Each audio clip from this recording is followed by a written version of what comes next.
everybody. I'm Jerry, the King of Wrestling Lawler. And in the next hour, you're going to see some pretty exciting video. See, when I'm this close to you, I have the urge to do something like this. Well, it's just as simple as this. I plan on becoming not only the King of Memphis, but simply the King of Wrestling, Gordon. Look at Lawler go to town. For some reason, those Yankees just don't like people from the South. And I don't like them either. And I just tell them exactly what I think about them up there. Joining me at the podium right now is the self-proclaimed King of Wrestling, Jerry Lawler. Now with me, the King, Jerry Lawler. Jerry, revenge has to be on your mind tonight. And Lawler picks him up for the pod robber. I am that larger-than-life hero. We're down here in the King's Batcave. Today we're going to look at some of the King's wardrobe, his iconic robes that he wore throughout his career. But first, Jerry, the King. Hello, Barry. How are you? Great to see you again. We've invaded your house one more time. One more time in the Batcave. We came in the Batcave once before, did. right? Kind of did the tour of all of the, I kind of refer to it as junk that I've kind of collected over the years. But yeah, today we're going to talk a little bit about ring gear, what do you call it, costumes. I guess probably most people would call it costumes. In the wrestling business itself, the guys just refer to it as their ring gear. And gosh, some of these robes go back all the way to maybe the mid or late 70s, like this one right here. And then it's different stuff that I wore before I got into the WWE. And then once I was in the WWE, I wore some other jackets during commentating, and then I wore just about all of these at one time or other for the past over 50 years. Well, King, before we get into your iconic robes and all your wardrobe, how important is wardrobe costumes to a professional wrestler? Oh my gosh. I mean, it can make or break a guy, your entire career. I mean, I can't tell you how these guys will sit around today, and even not just the one guy. Back in my day when I first started, it was all up to you. You had to come up with your own persona, your own gimmick, so to speak, is what we used to call it. And my thing or my gimmick started in around 1974 or something like this, 74, 75 or whatever. And it was being the King. And that all sort of happened by accident. I never at any one time when I first started wrestling, I just was introduced as Jerry Lawler from Memphis, Tennessee. Nothing special about me at all. And I never sat around thinking anything about it at that time. And then somewhere, like I said, in the mid-70s, I had a match against the fabulous Jackie Fargo, who Jackie had been the premier star in Memphis wrestling for years and years. And I finally worked my way up to have a championship match with Jackie Fargo. And, at that time, you would just go out on TV on Saturday morning, live TV, and they just throw you out there and they say, hey, you got a match Saturday or Monday night against Jackie Fargo. Go out there and talk about it. So I just walked out. Lance Russell was there, and we started talking about my match that was coming up Monday night at the Coliseum. And I don't know, you just come up with stuff off the top of your head. Nobody these days, a lot of the promos and stuff that wrestlers say is written for them by a crew of writers, actually like sitcom writers and guys like that, But back in the day, you just went out there and winged it. And so I just was talking about what it would be like to beat Jackie Fargo. And I just looked in the camera and I said, you know something, Fargo? You've been the king of Memphis wrestling for a long, long time, but you're looking at the kid that's going to knock you off your throne Monday night. And that was just a little interview that I had. At that point, I walked off. And then Monday night, we had our match, and I won the match. And so I was walking back to the dressing room. Fans were all over, I was a bad guy then. Most people didn't like me, but a lot of the younger kids liked, just like me, when I was just a kid going to wrestling, I liked the bad guys. And there were a lot of young kids as I was walking back to their dressing room. I mean, they were patting me on the shoulder and saying, hey, you're the king. You're the king now. You're the king of Memphis. And that just kind of stuck in my head, and it was crazy. That following, and also back then, we wrestled every night of the week. I mean, I wrestled in Memphis that night. Then the next day I was in Louisville, Kentucky.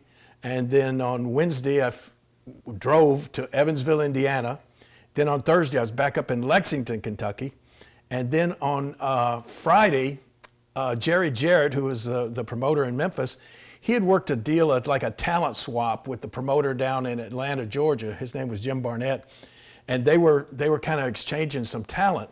Now, Friday night was the big night in Atlanta. That's when they had wrestling at the Omni. And the Monday night was the big night in Memphis. So on that Friday, they sent me down to Atlanta to be in a big match there. And then on Mondays, they would send somebody from Atlanta up to Memphis. So I'd wrestled all that week. And after making that statement the last week, I won the match against Fargo on the Monday night. And so then Friday night, I just wasn't thinking anything about it. I walk into the locker room in Atlanta, and I'm sitting there getting, putting my gear on. And I look up, and in comes this guy named Bobby Shane. I knew who he was, but I didn't realize that he was wrestling all through the Atlanta territory as King Bobby Shane. And he had one of these crowns under his arm. He had a big cape thrown over his shoulder. And when he walked in, I just went, oh my gosh. And I looked, I said, Bobby, I said, I just made this interview up in Memphis last Saturday morning about me beating Jackie Fargo. And if I did, I was going to be the king of Memphis. I said, where did you get the crown and the robe and everything? Because if I showed up on TV with a crown like that, it would be a hoot, right? And he said, well, he told me where he got it. He said, I'll never forget it. It was a place called Southern Importers that you had to phone in. You had to call them on the phone and tell them what you wanted and order it and pay for it. They'd send it to you a week or two later. But it was Southern Importers in Houston, Texas. And so now I'm thinking, oh man, it'll take forever to get one of those shipped in. I'm going to be live on TV the following morning. This was Friday night. I was going to be back in Memphis live on TV the next morning. And then as luck would have it, or fate would have it, Bobby said, you know what? I'm actually leaving tomorrow on a tour, a month-long tour of Hawaii, Australia, for Jim Barnett, who was the Atlanta promoter. He says he's sending me down there for a month in Australia. And he said, I'm just going to wrestle as Bobby Shane down there. He said, I wasn't going to lug all this stuff with me. Mm-hmm. I mean, that's just the way he said it. He said, I didn't want to lug all this stuff with me all the way to Australia. He said, so if you want, after tonight's matches, you take this crown and you take this robe and you can show up with it on Memphis TV in the morning. And when I get back from Australia in a month, you'll probably have time for you to order your own, and it would be in by then, and you can just give me this back next month when I get back from Australia. So that's what happened. It just, like I said, as fate would have it, it worked out that way, and I took it with me. The next morning, I was live on Memphis TV. I walked out with a crown on my head and a robe on, and all of a sudden, I was the king of Memphis, the king of wrestling, and that's stuck with me, and that's been my trademark, my gimmick, so to speak, for all of these years. And there's been tons of other guys that tried to copy it and tried to call themselves the king of wrestling and everything. And they had a king of the ring tournament every year in WWE. But I think I'm the only guy that has lasted with the same gimmick of being the king for over 50 years, or almost 50 years. So I can't really speak for all the other guys, but I can tell you that's been very, very important and very instrumental in my career, that thing. And the unusual thing about Bobby Shane, he loaned me the crown. I showed up the next morning. All of a sudden, I could walk out as the king of Memphis and started wearing the crown. I sent off and I got my own crown back within just a couple of days, but I still wore the one that Bobby let me borrow until a month later, and he got back from, I heard that he was back from Australia, and he was wrestling down in Florida, and the first week that he was back, he got killed in a plane crash in Florida, in Tampa, Florida. And I never got to give him his crown back. So I had his crown and his robe that was kind of left to me, so to speak, for all those years. And I know, go ahead and ask me the question, do I still have it? Do you still have that crown? That's kind of an iconic crown. Oh, my gosh. It's a larger crown that you first started with. Yeah, and this is almost an exact replica. This is an old crown. This one is made by the same people that used to make the old crowns. They're not around anymore. I can't find anybody to make new crowns for me that look like the original crowns that I always wore. These were like the Imperial Margarine commercial crowns for back in the day. But it was very similar to this, but honestly, I really can't remember exactly what happened. I'm sure it got smashed, stomped on, or something happened to it over the years. And as we were talking before we went on the air here, back in the day, you didn't think of anything as being memorabilia. You didn't think of anything as going to be worth something in the future. You know, it was just the crown got smashed, and I was, tuck, I'll order me a new one.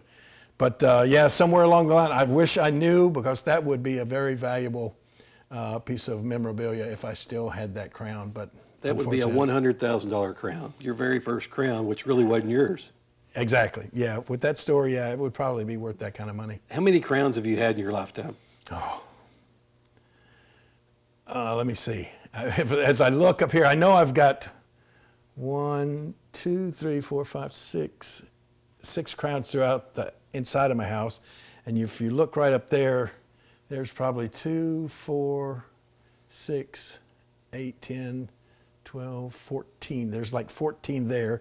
And you know we have several down at the club. So I try to keep on hand at least 20 or 25 if I can. But like I said, now there's nobody around that makes crowns like this. I mean, there was a certain way that they're made. And, you know, I have, as you can see up there, there's kind of rip-off, or not rip-off, but just cheaper versions that just don't really look good to wear to the ring and that sort of thing. And they make, I got this in Hollywood, California, at a costume shop that makes movie props. And this, if you put, you know, when I got it, I said, well, I'm going to put the red velvet top on there, but I never got around to doing that. But yeah, so different places, different ways, probably 25. But over the years, I've probably had hundreds. So, King, the first piece of your puzzle for your wardrobe, your costume, was the crown. The crown was the first piece, yeah. So let's just talk a little bit. We don't have any with us right now. I'm sure you could go grab some, but we won't do that. Let's talk about your tights and your boots, because wrestlers can't just run out and buy a pair of boots anywhere, right? No. Where do wrestlers get their boots and their tights? Well, there's from as long as I can remember, there have been certain people that are in the boot making, the wrestling boot making business, gosh, my favorite pair of boots that have literally lasted me. I got them. How long ago was the 70s? Say mid 70s. How long ago would that be? It's a long time ago. A long time ago. There was 50 years ago. Okay, there was a famous boot maker, a guy that made wrestling boots in Japan, and he was amazing. I never actually got to meet him, but what you could do is the guys would sit down, they'd take a piece of paper, they would draw right around their foot to get the size, then they would measure around their ankle, and then they would measure again around their calf, and then they would send this information to this boot maker in Japan, and from those 3 measurements, he would make you a pair of boots. And so I ordered 2 pair of boots back in the mid 70s. One pair was white, they were white patent leather, which they didn't last too well. A guy named David Milligan, though, who is a huge collector, and he's a guy that makes belts and everything. Yeah, David has that white pair of boots. And what I ordered back then, not very many people ever ordered them, but I ordered zip-up boots. And so, but the black pair with the white crown on the side, zip-up boots, have lasted me for about over 40 years. Oh, you still have those? I still have them. I still wrestle in them every week. And I wrestled in them in WrestleMania. I wrestled Andy Kaufman in them. All the huge matches that I've had for all of these years, I wore those boots. Another $100,000 collectible. Maybe. There. I've had a lot of offers for those boots. But I tell everybody, it's the only pair of boots I have left. There are 2 pairs of boots down at our club down there in Beale Street. But these were my favorites and the ones that have lasted me the longest. So are the wrestling boots comfortable or are they not comfortable? No, they're comfortable. Yours are well worn, obviously. Well worn, and it's amazing. This guy took this Japanese bootmaker. He's the best. They're lined in the softest leather ever, and then the leather outside.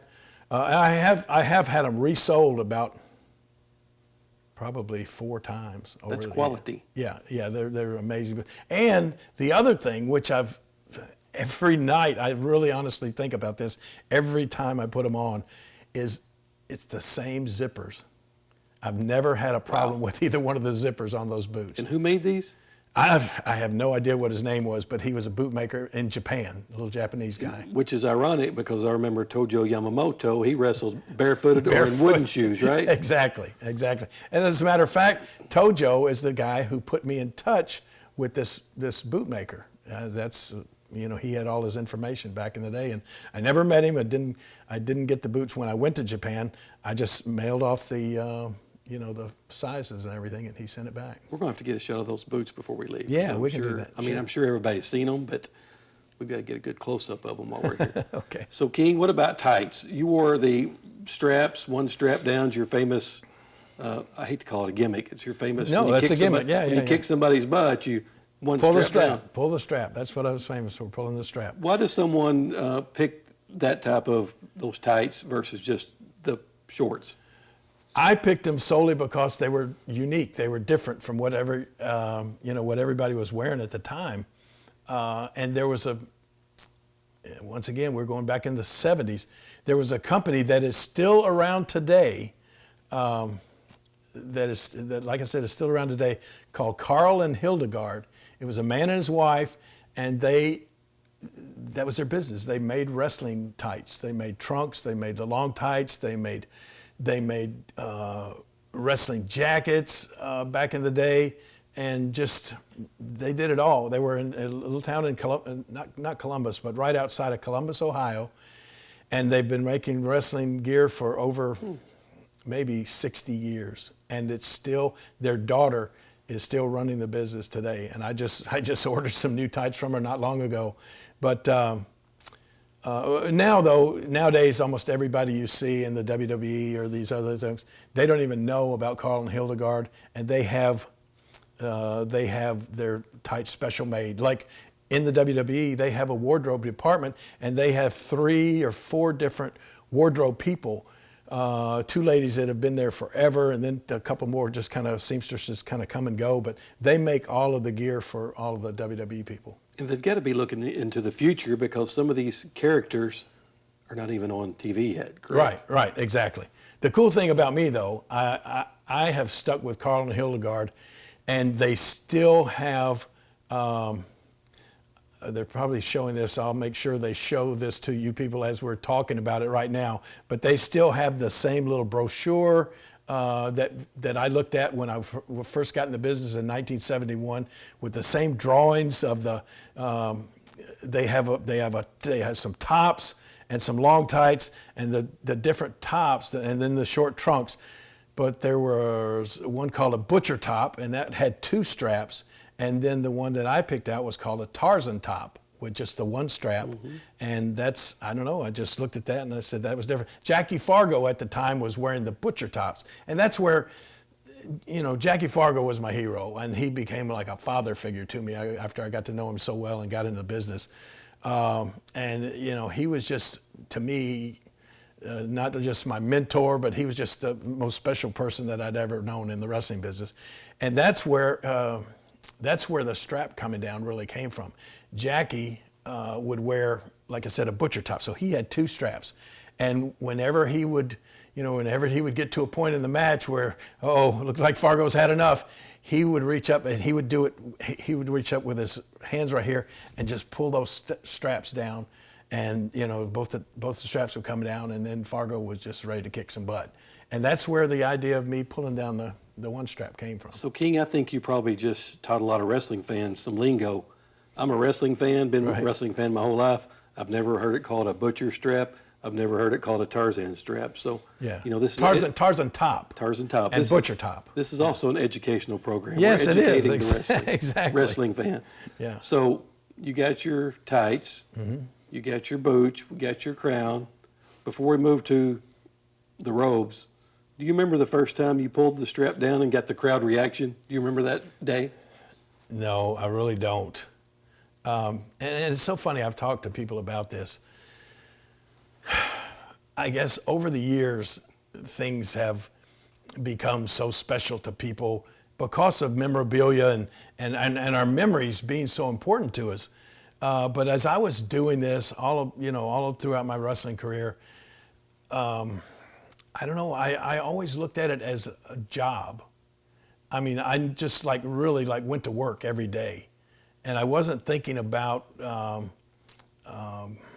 like today, guys will go out and they say, oh, that was a 5-star match. I hope somebody talks about this match and what I did. We never thought that way back in the day. You went out, you worked your match, and we called it work. That's what the guys in the business call it. That's why it's called, matches are called a work, because that was our work, going to work every day.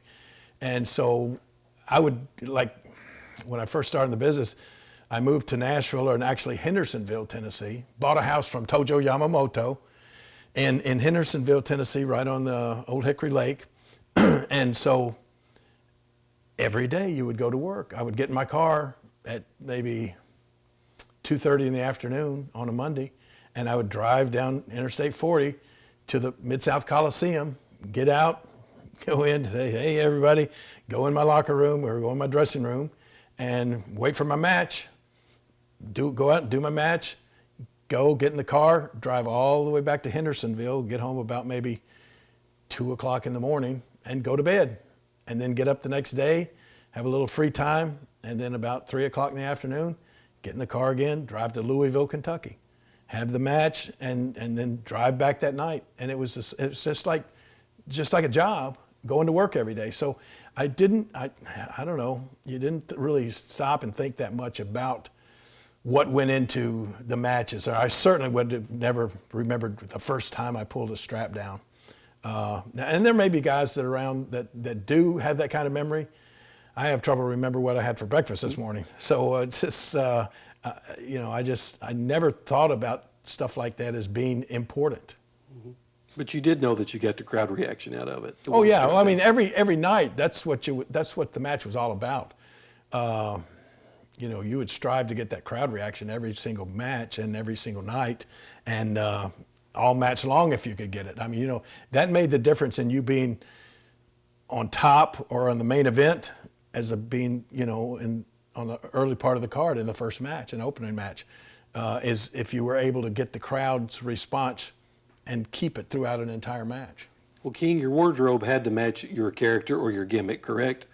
And I think yours always did. So let's get into some of these iconic robes. Well, as you can see, I have, I don't even know how many here, maybe 15 or 20 right here. Up in my attic, I still probably have about 20 more of the long robes. I can't remember what year it was, but one night at the Mid-South Coliseum, somebody said, hey, there's a little lady out here that would like to meet you and talk to you. She's a seamstress. And I said, okay. So up until that time, I had gotten my little shiny jackets or my little shiny capes from Carl and Hildegard. I had probably bought 5 or 6 little outfits from those people. And then this lady introduced herself, just a sweet little lady from Little Rock, Arkansas. And she told me that actually, the first time I met her, she had made, and once again, I wish I could remember what cape it was, but she had made a cape, and it was beautiful. She made this cape for me, and she said, I'm a seamstress, and I could make you one of these as often as you would like. And I think, of course, this was, like I said, this was in the late 70s or whatever, and no telling how much work she'd put into it, and she just wanted like less than $100 for it. And so, but $100 at that time in wrestling, that was a lot of money. But I could see that it was good, and I could see that it would enhance my gimmick, so to speak. So I said, yeah, I'll buy this one, and can you make me another one next week? So we went for about a year where every Monday night she would bring me a new robe or cape to the Coliseum, and I would pay her like the $100 for it. And so I wound up with probably over 50, capes and robes. Of course she got free tickets for wrestling. Oh, absolutely. But you know what was crazy? She was not even a huge wrestling fan. I mean, she would drive all the way from Little Rock, and I would meet her early in the night and pay her for the robe and, tell her how great it was, take a picture with it. And she wouldn't even stay for the matches. She would get in her car and drive all the way back to Little Rock. But you really owe this lady a bunch, because she really helped in the evolution of the King. Absolutely. And like you said, these things are so important. Your look. I mean, basically, in wrestling, that's all you have to sell to people is an image. I mean, because when you get right down to it, even though when I was watching wrestling as a kid, I'm looking at Jackie Fargo on TV, he looked larger than life to me. He was a superhero, like Batman or Superman to me, right? But then when I actually got to meet Jackie, or when I got to meet all of the other guys in the business, you find out that they're just regular guys like everybody else, But when the camera goes on and they have their gimmick in place and they have that look, that image, that's when it's special. And some guys still to this day, they're just kind of generic. They just go out with just wrestling tights. They don't bother to wear a robe or anything like that. And so that it's not as eye-catching. It's not as appealing to a wrestling fan as some of these different outfits. And one of the things that I know, I had about 4 different ones made, but early on, when I met Marguerite, I asked her right at the time, because I had something in the back of my mind. In 1976, I went to the Mid-South Coliseum to watch a concert. And that concert and the look of those guys made an indelible mark on me that is still there today. Still the greatest show I've ever seen, and I've seen them probably 15 times. But it was Kiss. And I'll never forget when the concert was about to start. And I emulated this later on when I was, I think maybe wrestling Hulk Hogan or somebody at the Coliseum. But the stage, the whole Coliseum went dark. The stage was up there. You were waiting for them to come running out or with their guitars and everything. But all of a sudden the stage went dark, and on the stage suddenly just these 4 spots, this white smoke started coming up out of the floor of the stage. And there's these 4 spots, and then all of a sudden, the spotlight shined on these 4 spots, and then from the top of the stage, you could just see a hand come rising up, and these 4 guys rose up out of the bottom of the stage, and all of a sudden they were standing there, with their, with all that makeup and stuff, and then that's the way the concert started, and the spaceman Ace Frehley, he had all this crazy-looking costumes. And so I described that costume to Marguerite Williams, and I think I actually showed her some pictures of Kiss. And I said, "Can you make me something like that?" And she said, "I'll have it for you next week."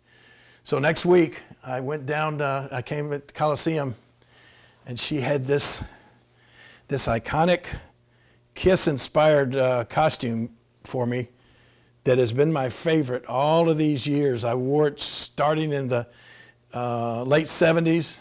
I wore it all to the biggest matches I had at the Coliseum when I was wrestling Hulk Hogan. And then my only match that I ever had at WrestleMania, I wore this to the ring at WrestleMania with. Who'd you fight in that WrestleMania? Well, it was against Michael Cole, and Stone Cold Steve Austin was the special referee in that match. But yeah, this was. That may be your most iconic one to me personally, because I remember that one very vividly. Hold on, let me see if I can.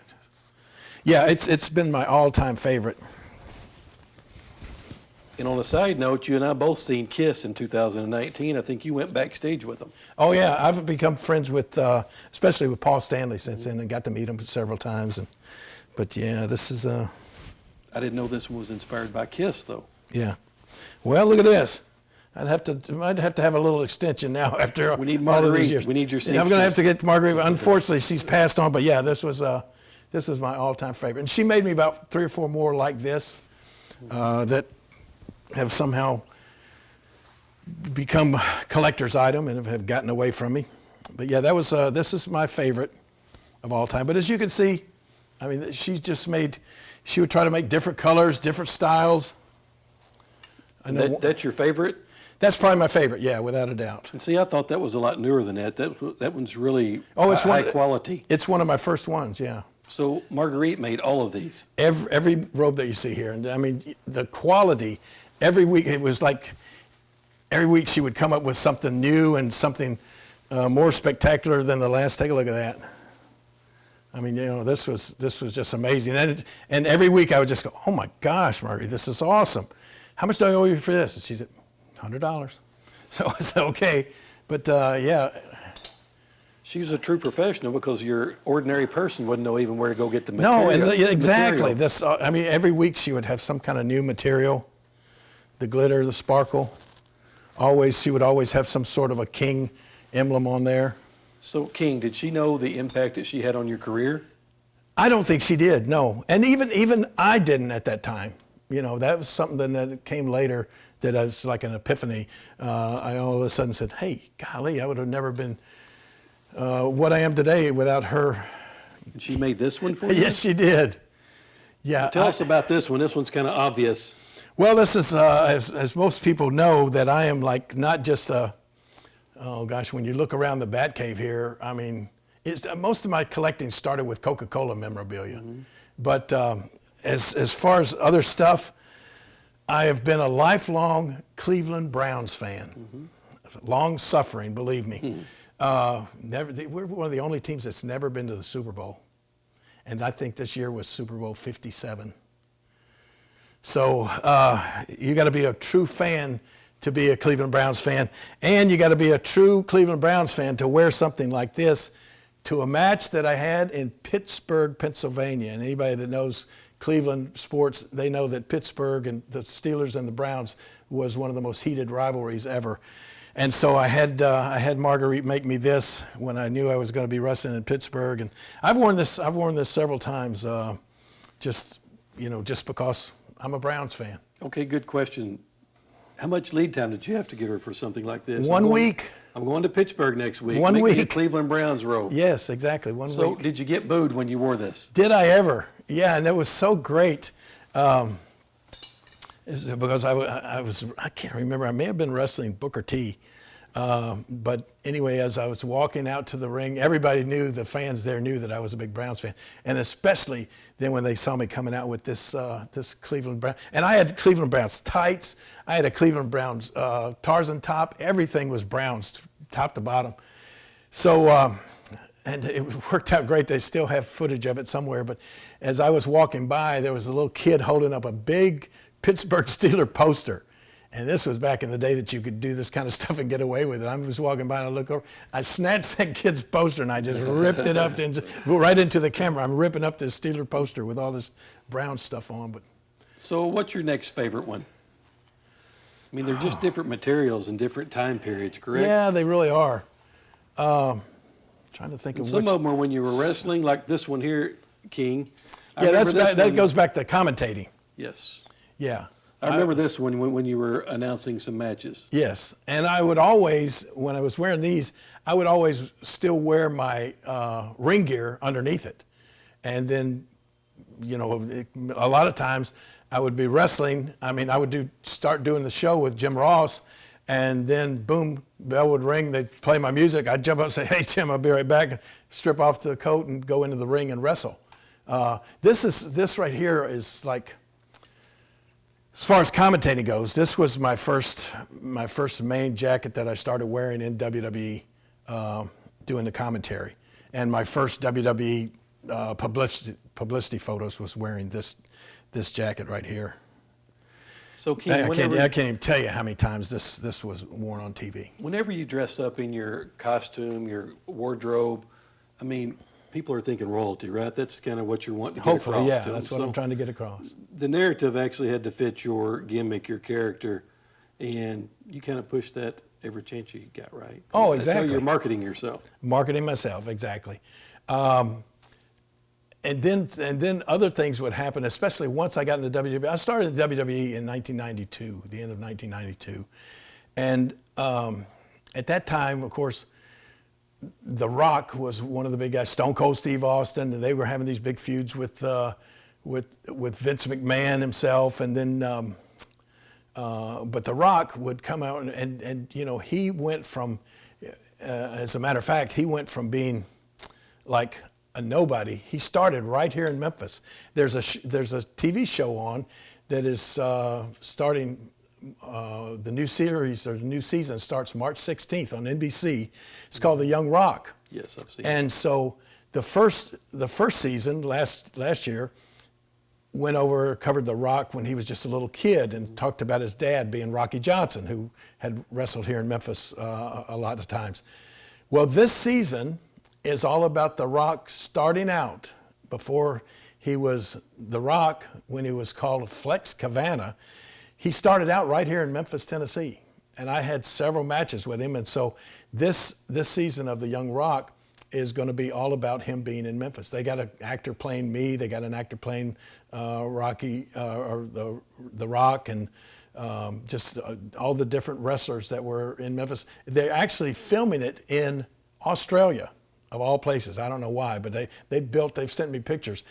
They built an entire set that looked exactly like our Channel 5 studios, where Lance Russell and Dave Brown sat, and the ring and everything looks just like it did, you know, back in the late 90s when The Rock started.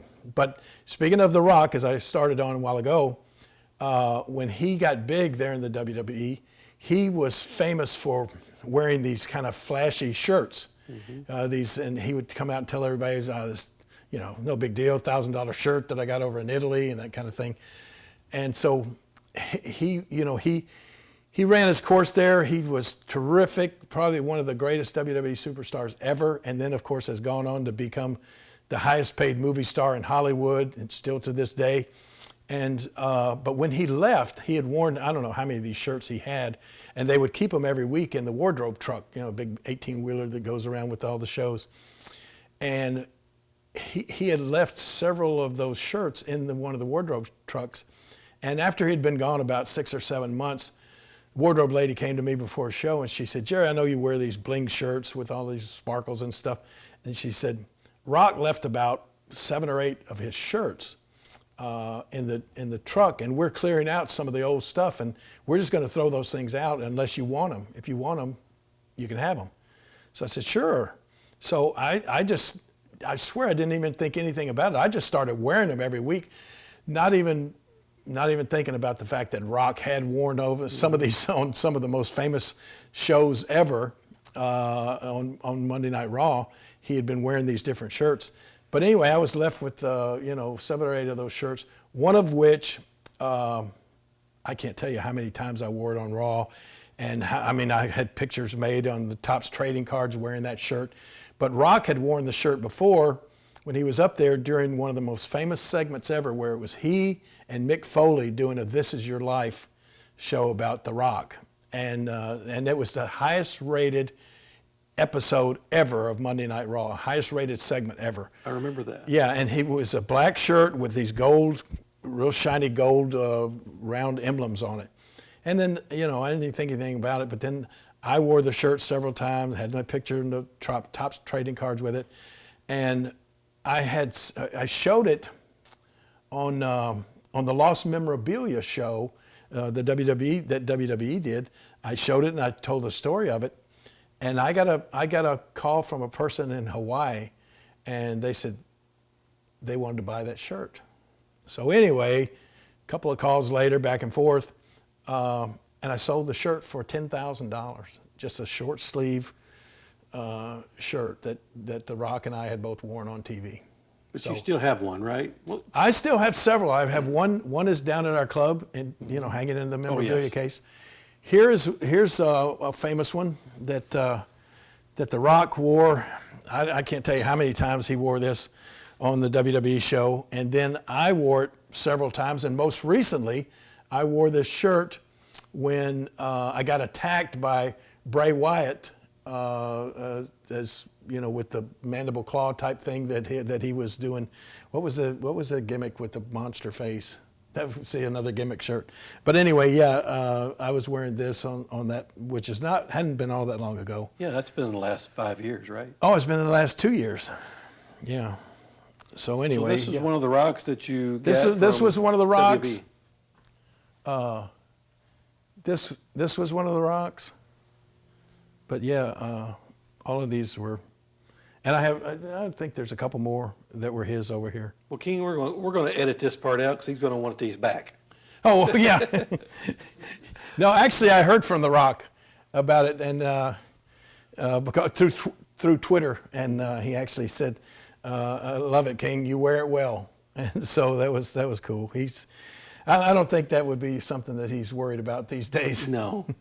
Well, King, we appreciate you giving us a tour of your wardrobe, the story about your crown, the boots, and so you're going to take $50 a piece for these. No, you gave $100. Excuse me. Did you say? Yeah, I gave $100 a piece. Wow. Yeah. Can you imagine? So these are very iconic to all wrestling fans. Yeah. Even people that are not wrestling fans probably would recognize you in the one over there. Yeah. One of my original robes on the show that I was talking about that was on A&E, In Search of Lost WWE Memorabilia. It was the robe that I first wore the first time I was on a Monday Night Raw show, and WWE gave me $15,000 for that, and it's going to be in the museum. I could tell on that show you really didn't want to get rid of that. No, I didn't. They twisted your arm. You went out. Yeah. You were a company guy, though. Yes, so you exactly. went along with the company. Exactly right. But fortunately, you got to keep the one that was kind of after Kiss. Yeah. And to me, that's the most iconic one anyway. Yeah, I feel like that too. But they wanted that one because the very first time I showed up on Raw to crown, they had just had the King of the Ring tournament, and Bret Hart got crowned king, and then I came along and said, hey, there's only one room for one king in the WWE, and that's me. And so I wound up smashing his crown, threw the throne down on him and everything, and that started a couple-year-long feud between Bret and I. So, King, since we're being educational here, if somebody out there knows how to make a crown, there's a good market for them. Yes. Because for a small fee, you'd be glad to autograph that for them, right? Yes, sir. For a small fee, he would autograph a new crown. So right. Anybody out there that knows how to make crowns, he's your guy. Well, there is a guy, now we both know Mark James, who is a Memphis wrestling historian. His brother has made some very, very good-looking crowns. But apparently, I mean, it's a long, drawn-out process. You know, if you order a crown from him, it's going to take him a while to get it done. And he does a great job on them, but it just takes so long to get them. You know. It's great to be the King, and thank you, WWE Hall of Famer Jerry the King Lawler. Thank you for inviting us into your house once again. My pleasure, Barry. Hey, show's over, folks.